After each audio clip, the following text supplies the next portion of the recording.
Alright, now welcome back. So I've worked on our painted metal shader a little bit more, and I've reduced the amount of flaking that we're getting on these regions over here using Blender's texture painting capability. And now I think we're ready to start working on our glass shader. But the problem that we have right now is that if we, for example, create a new shader, we are going to connect to our shader stack over here. You'll see that given the properties that we have, we won't be able to make this transparent, which is something that we want for something like this. And the only way that we can fix this is through re-initializing. And to do that, we are going to open up our node builder settings. So let's click on this lock icon over here, and then let's enable alpha. Now, if we go over our warning, it says initializing clears all existing shader groups. That means is that once we re-initialize, Texture Pabrika is going to remove all Texture Pabrika shader node group. That means that any shader node group you currently have on your network will be removed, and you'll have to reconnect a new shader node that has all these new properties. Now let me show you what's going to happen if I click on initialize. Now, as you can see, these two nodes over here no longer have data linked to them. In fact, this one says missing data block. But if we check on our property array node, you'll see that nothing has changed, and this node over here still pretty much is working.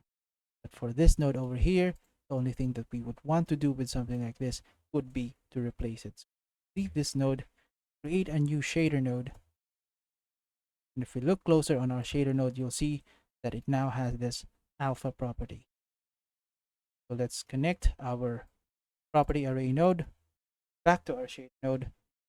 But since it now has this alpha property that we don't have on our property array node, pressing F on our keyboard won't work as efficiently.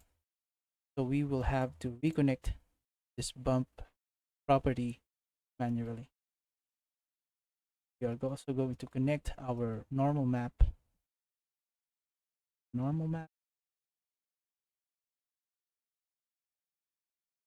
node, press F. Going to move.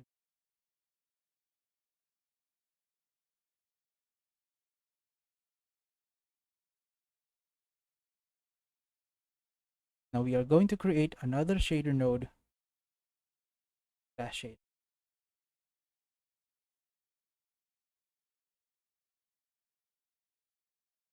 And then since we now have this alpha property, we can now make this transparent. But before we do that, we need to make sure that on our material settings over here, we have blend mode set to alpha hashed. All right.